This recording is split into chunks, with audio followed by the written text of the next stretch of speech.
नमस्कार मित्रांनो, स्वागत आहे तुमचं पुन्हा एकदा मराठी टी व्ही बुलेटिन या यूट्यूब चॅनलमध्ये. मित्रांनो, जुळली गाठ ग या मालिकेच्या नवीन प्रोमोमध्ये आज जे काही घडलंय ते पाहून अक्षरशः तुम्हाला सुद्धा धक्काच बसतील. व्हिडिओच्या सुरुवातीलाच सावी दामिनी मॅडमची तब्येत खराब असते म्हणून तिच्या शेजारी जाऊन बसलेली असते.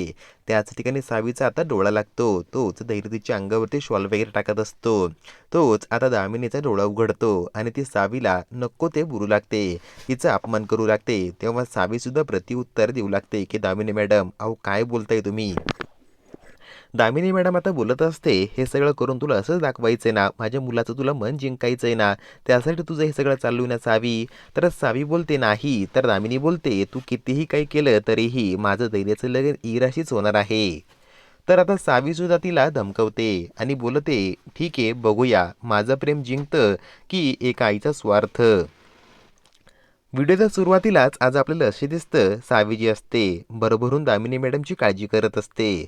दामिनी मॅडमचं तिच्या अंगाला जो काही ताप लागलेला असतो ना, तो जरा वारंवार वाढतच असतो, तो खाली उतरतच नाही. सावी मस्तपैकी थंड पाण्याच्या पट्ट्या दामिनी मॅडमच्या डोक्यावर ठेवत असते आणि तिची तब्येतची काळजी करत असते आणि टेम्परेचरही राहून राहून 5-10 मिनटं झाली की चेक करत असते. आता धैर्य थोड्या वेळाने त्या ठिकाणी पोहोचतो आणि बघतो तर काय, सावी एवढी काळजी घेते आपली आईची ना, हे पाहून त्याचं मन एकदमच ना भरभरून येतं. तो सावीला बोलत असतो की सावी, हे सगळं कशासाठी करतेस ग तू. नाही म्हणजे तू एवढं सगळं करते त्यामुळेच तू आवडतेस ग मला. परंतु तुला मी हे सांगू शकत नाहीये, तुझं मन मला दुखवायचं नाही सावी, त्यामुळेच मी हे सगळं करतोय ना. आणि सावीला आराम मिळावा म्हणून धैर्य तिच्या अंगाला हात लावतो आणि तिला बोलत असतो की सावी, 1 मिनिट बोलायचंय मला तुझ्यासोबत. सावीला आराम मिळावा म्हणून तो आता बोलत असतो, सावी तू जाऊन आता आराम कर, मी घेतो ना राहिलेली आता आईची काळजी. तरीही सावी नाहीच म्हणत असते. तर आता धैर्य तिला फोर्स करतो आणि बोलू लागतो, प्लीज सावी. तर आता सावी बोलते की ठीक आहे. पुढच्या सीनमध्ये आपल्याला तर असे दिसून येतं, सावी जी असते ना दामिनी मॅडमच्या शेजारीच बसलेली असते आणि धैर्य जो असतो तो आता किचनमध्ये जातो. किचनमध्ये जाऊन तो सावीसाठी त्याला चहा कॉफी बनवायचा असतो. तो वरती किचन ओट्यावरच चढतो डायरेक्ट आणि तिथून चहा कॉफी बनवायची जे काही सामग्री असते ना, ते आता बाहेर काढत असतो. डबे तो आता चेक करत असतो. गॅस ऑन करतो.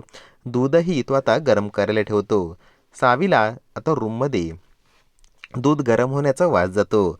ती पटकन धावत पळत किचनमध्ये येते आणि बघते तर काय, धैर्य काहीतरी बनवताय हे तिला कळतं आणि आता ती डायरेक्ट धैर्यांना जाब विचारू लागते, धैर्य धैर्य काय करताय तुम्ही. धैर्य आता बोलू लागतो, काही नाही चहा बनवतोय. तर सावी बोलते, पण कुणासाठी धैर्य. धैर्य आता बोलू लागतो की सावी तुझ्यासाठी चहा. असं बोलल्यानंतर सावीला एकदमच आनंद होतो आणि ती धैर्याचे गाल पकडते आणि बोलू लागते, वा धैर्य, माझे धैर्य, मला माहिती होतं तुम्ही माझ्यावर प्रेम करता, परंतु तुम्ही ते बोलून दाखवत नाहीये. बायकोची आज एवढी काळजी धैर्य. धैर्य आता बोलत असतो की काही प्रेम वगैरे नाहीये माझं, तुमच्या काळजीपोटीच करतोय, बघितलंय मी. तुम्ही आईची सेवा करत होता, तुमचा डोळा लागलाय, तुम्हाला बरं वाटावं, तुम्हाला त्रास होऊ नये जागरण करून, म्हणूनच तुमच्यासाठी चहा कॉफी बनवत होतो मी. तर सावी बोलते, धैर्य तुम्हाला खोटं बोलता येत नाही बरं का, तुमच्या डोळ्यांमध्ये दिसतंय, तुमच्यासाठी माझ्यासाठी तुमच्या डोळ्यांमध्ये प्रेम मी बघितलंय, त्यासाठीच तुम्ही हे करताय ना. तर धैर्य बोलत असतो, नाही सावी, एक फॉर्मॅलिटी म्हणूनच करत होतो मी. आणि मग सावी आता बोलत असते, खोटं बोलू नका धैर्य. तर आता धैर्य बोलतो, बस झालं सावी. सावी आता गालातल्या गालात जोरजोरात असते. धैर्य आता बोलत असतो, आता हसायला काय झाले सावी. तर आता इकडे सावी बोलते, कॉफी बनवायला तर घेतलाय तुम्ही, परंतु जमतंय का धैर्य तुम्हाला. तर आता धैर्य बोलत असतो, तुम्ही बायकाही ना, कोणती सामग्री कुठे ठेवलेली असते हे का पुरुष माणसाला कळणार आहे का किचनमध्ये, एक सामान इकडे दुसरं सामान तिकडे. सावी आता बोलू लागते, हो हो, आमचं चुकी दाखवा तुम्ही, साधं किचनमध्ये येऊन तुम्ही बघायचं ना कुठे काय ठेवलंय ते. सारखं सारखं बायकांनाच नावं ठेवता तुम्ही पुरुष लोक. धैर्य आता बोलत असतो, नाही बरं का, मी कुणालाही नावं ठेवत नाहीये, सगळी सामग्री कुठे ठेवली आहे हे जर मला माहिती असतं ना, तर बरोबर मी चहा कॉफी आत्तापर्यंत बनवून टाकला असता आणि जास्त मिनटं लागत नाही, 5-10 मिनटामध्येच ना चहा कॉफी रेडी होतो. तर सावी बोलते, हो असं असतं का, मग उद्यापासून सकाळी ऑफिसमध्ये जाण्या अगोदर तुम्ही तुमच्या हातानेच हा चहा कॉफी बनवता का धैर्य.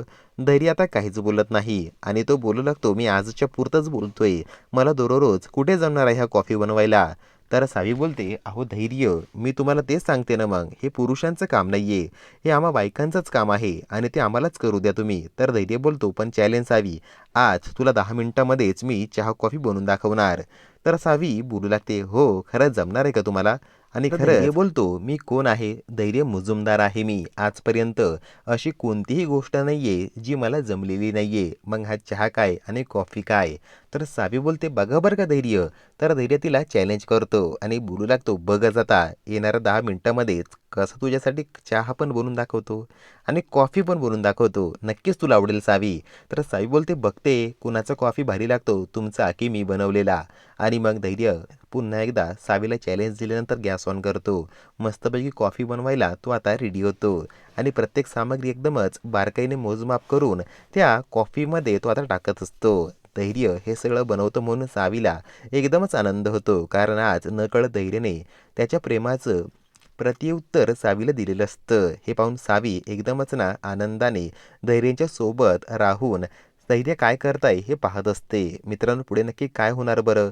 धैर्याने सावी एकत्र मिळून दामिनीचा पर्दाफाश करणार का? काय व्हिडिओ आवडला असेल तर व्हिडिओला लाईक करायला विसरू नका आणि अशाच या मालिकेचे नवनवीन व्हिडिओ बघण्यासाठी चॅनलला सबस्क्राईब करायला विसरू नका. धन्यवाद.